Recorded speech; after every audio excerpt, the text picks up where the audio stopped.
a fifth gear.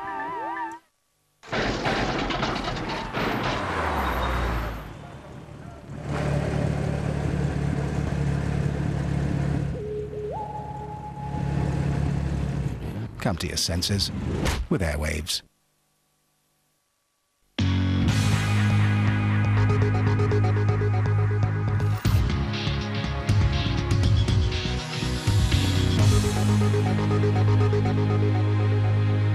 On tonight's Fifth Gear, we're at the Monaco Motor Show, meeting Roger Moore and getting a world-exclusive drive in a 300 grand sports car. But first, here's Tim.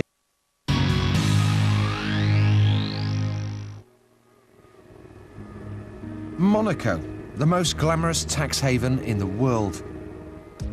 Home to the evocative Grand Prix. It's long been a favourite haunt of racing drivers. Residents include Jenson Button, David Coulthard, and me. But I have to say the novelty of living in Monaco soon wears off. It's just not home. It's all well and good living above the start-finish straight when the Grand Prix comes to town, but for the rest of the year, life around here can be a bit dull. That's, of course, apart from this week. Because this week, the Grimaldi Forum, Monte Carlo's version of the NEC, is hosting the Top Marques Motor Show. It's a motor show for high rollers, where the rich come to choose their next indulgence.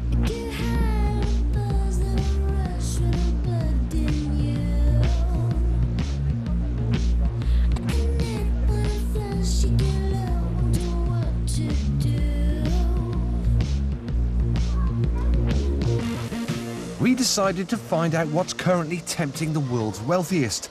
And the first thing that took my eye was an even faster version of a fifth gear favourite, the Pagani Zonda F. Capable of 214 miles an hour, lots of small detail changes have supposedly perfected the original design. But you still get matching driving shoes made by the Pope's cobbler. The cost, £383,000. Which is small change compared with what you need to buy this fella. Right now, this is the next big headline in supercars. This is the Bugatti Veyron.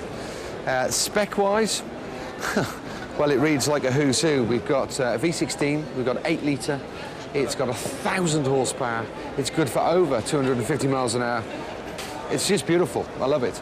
Barry, come and have a look at, get yourself in there and have a look at that. It's just an absolute work of art. Now, I see these cars, or I see the prototype to this car every other week when I go out to a research facility up in Warwickshire where they're testing this day and night. It sounds amazing. It looks, well, mind-numbingly quick. Let's have a look inside.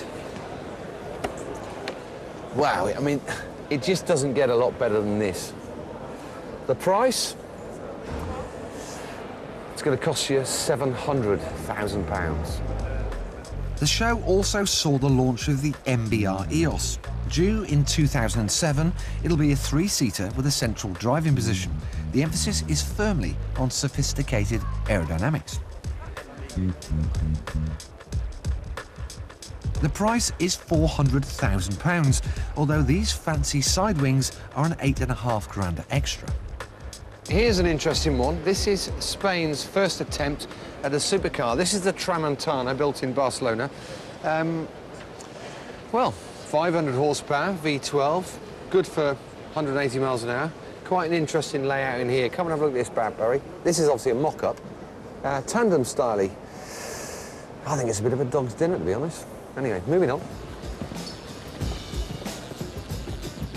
Not everybody at the show was trying to show off a supercar. Take the Aucklander Duke, which was demonstrated to me by the company's magnificent spokeswoman. Jason, would you like to join me for a little go? All right, let's rock and roll. Let's rock and roll.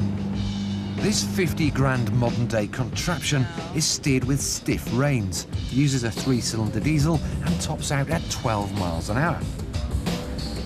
As the company say, it's designed for the person who has everything. Now, the show's not just about fantastic cars. There's also another element. Come with me. The show also caters for the super rich's desire for super yachts. Take Masquerade, a 140-footer made by the Rolls-Royce of big boats, Fedship. Right, if you follow